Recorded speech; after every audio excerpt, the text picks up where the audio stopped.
All right, guys, we're going to go over protecting your credit. I had some video malfunctions, so I'm starting over. It's okay. All right, we've already talked about a credit card. A credit card is a loan from a bank, basically, that you can charge to your plastic card, and you have to pay that back.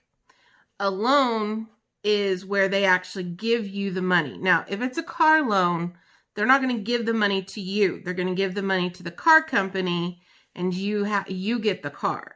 Okay. Credit histories also look at how much money are you getting paid. Debit is how much money do you owe. Okay. So credit cards, loans, the credit history adds up all of your debt.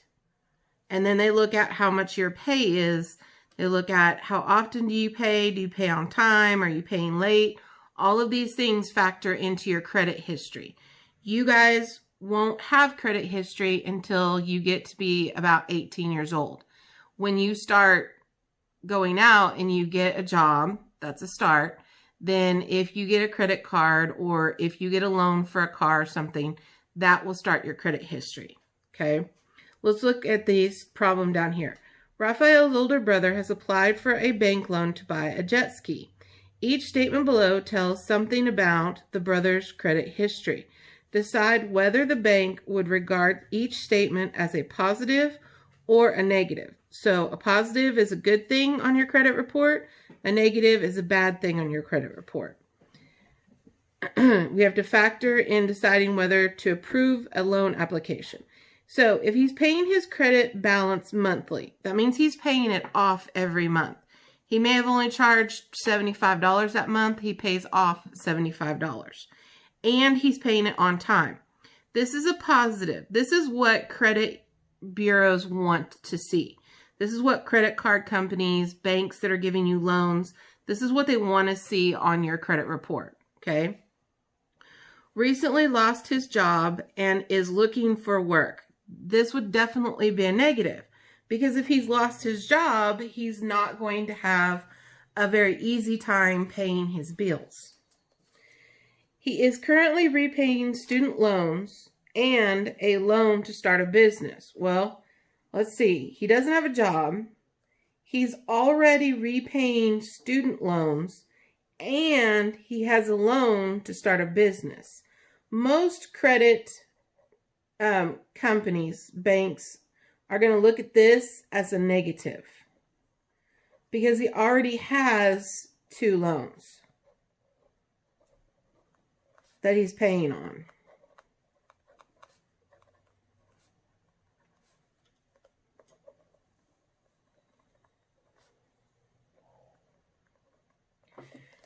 Answer all the questions on the application honestly. Okay, so he answered all of his applications honestly, even though those reflected poorly on his past credit history.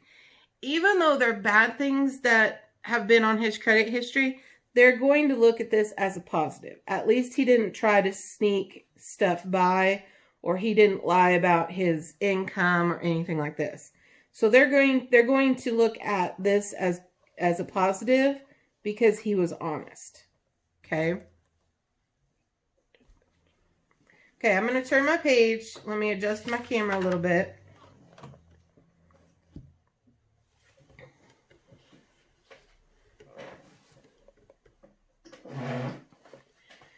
Okay, we're talking about our credit report. So a credit report is compiled by agencies to help lenders decide whether or not to loan money to a consumer. A credit report includes these things: a person's credit history, as well as personal information, employment background, and your income. Okay, it includes all of these things: good things, bad things, all of these things. All right, so we're going to sort the following information about Christina into the table. Here's our table. Employment. This is information about her job history and her income. Personal information. This includes her social security number, her current address, and her bank information, or bank accounts. And then credit history. This is information involving credit cards, including payments and balances. So the first one says she lives at 4,316 Woodland Road in Yellowstone, Texas. Well, that is her address. So that would go under personal information. So we're going to put 4,316 Woodland Road. Okay, the next one says her credit card has a 19.95% annual rate. Okay, this is a credit card.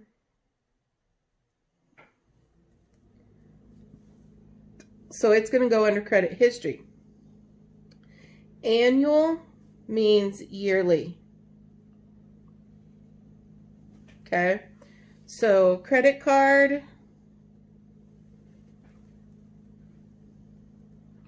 is 19.95%. That percent means that's how much they're charging her on her balance. If she charges $100, but she only pays $25 off on the first month, then the next month they're going to charge 19.95% to that $75 that's left, and they're going to add that to her balance.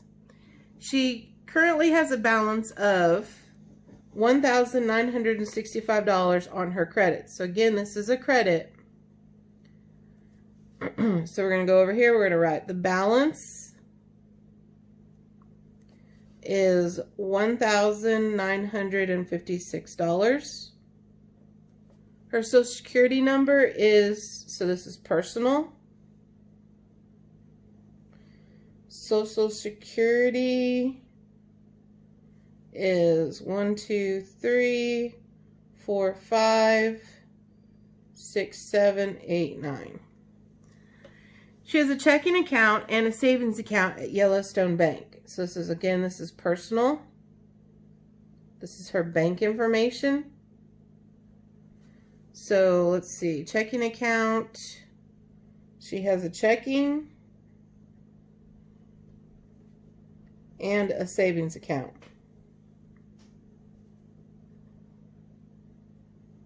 ACCT is short for account. From 2010 to 2012, her annual earnings were $4,600, $15,800, and $18,000 working part-time at Egan's Groceries. So that is employment.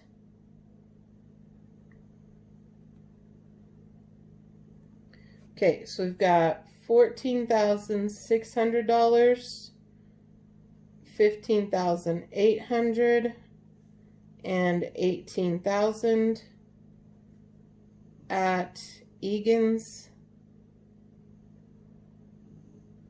Grocery.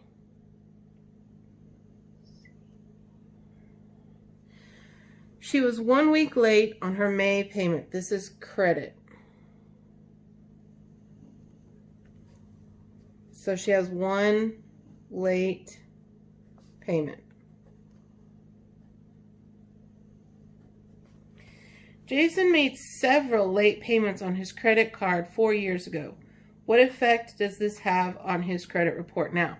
Okay, see this blue box or bullet? It says that everything on your credit report is there for 7 years. Okay, 7 years. Some of you, that's more than half of your life already. Okay, so if he did this 4 years ago, then it is still affecting his credit negatively.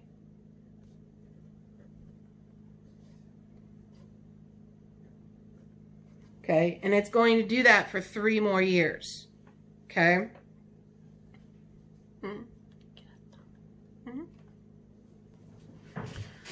How credit reports are used. The information in your credit report is calculated for a credit score.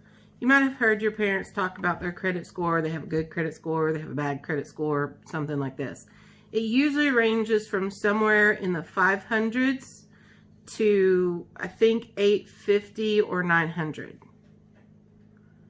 I'm not sure if 800 is the top. A good credit score will give you high credit. A good credit history will give you a high credit score. Late payments, high credit card balances, or owing a lot of money are likely to result in a low credit score.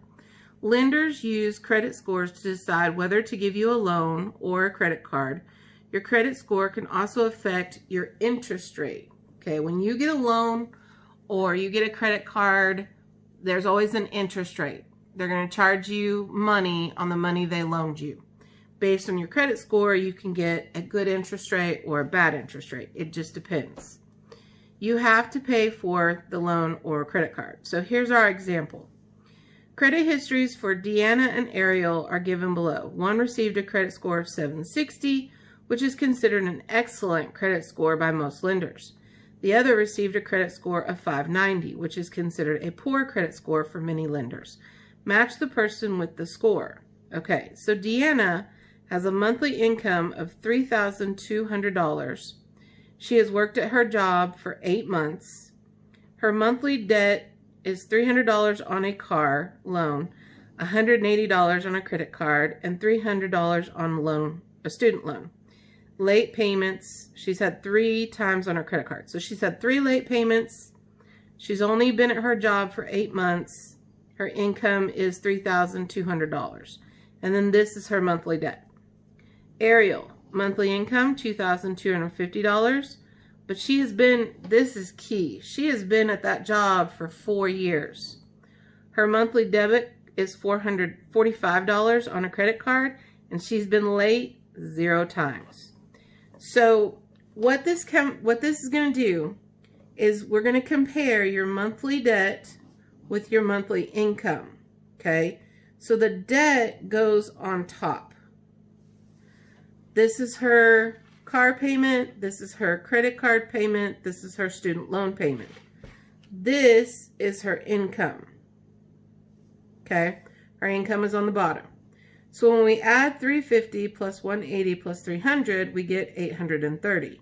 When we divide that by 3,200, she has a debt to income ratio of about 26%, okay?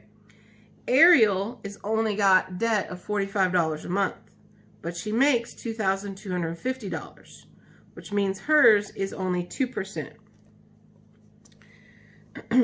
Ariel has a lower monthly income of the two, but spends only 2% of her income on debt. Deanna spends more than 1/4 of her income on debt. They want to see that your debt is 1/4 of your income or less. They don't want it to be very high. Comparing other factors, Deanna has been at her job for less than a year. That and her 3 late payments will lower her score even more. Ariel has held her job for 4 years and has never missed a credit payment. Match the score with the person. Ariel's score of 360 is because she has a low debt to income ratio, an excellent job, and credit history. Deanna's is 590. She has a high debt to income ratio, good job history, and poor credit history. Which of the 2 women would more likely to get a car loan? Which one would be more likely to get a car loan? Well, the banks are going to look at these 2, and Ariel would be more likely. Okay. Ariel is more likely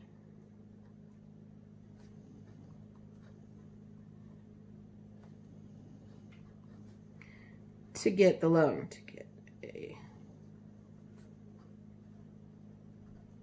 Now, this doesn't mean Deanna won't get a car loan, but Deanna's going to have a much higher interest rate.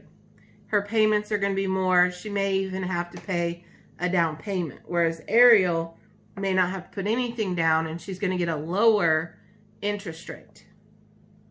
Okay, I need to turn the page 1 second. Match the credit score with the credit history. Credit score, 760 and 600. This person has a monthly income of $1,900.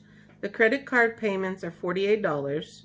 Credit card balance is $3,857, and their car loan payment is $218. They have 2 late car payment loans, okay? This person is not doing very well, okay? Here's part of their payment, and here's the other payment, okay? So we would do 48 plus 218 over 1,900, okay? That's how you figure out their percentage. But this is key. They've made 2 late car payments. Here you have a monthly income of $3,300. Their credit card balance looks like is nothing because they pay it in full every time. They have a monthly student loan of $100. So I would say this person has the credit of $600 and this person has the credit of $760. Let's see. Let's do items that could appear on credit history. Score. Okay, we've done most of these. We've discussed how to do these. I'm not going to do these with you. There will be a video on the online textbook for you to be able to watch if you want to. It does ask you to calculate payments. So remember, when you talk about a car loan or a student loan, you have to look at how many years it is for, and then you have to take years and then multiply it by 12, okay? Because there are 12 months in a year.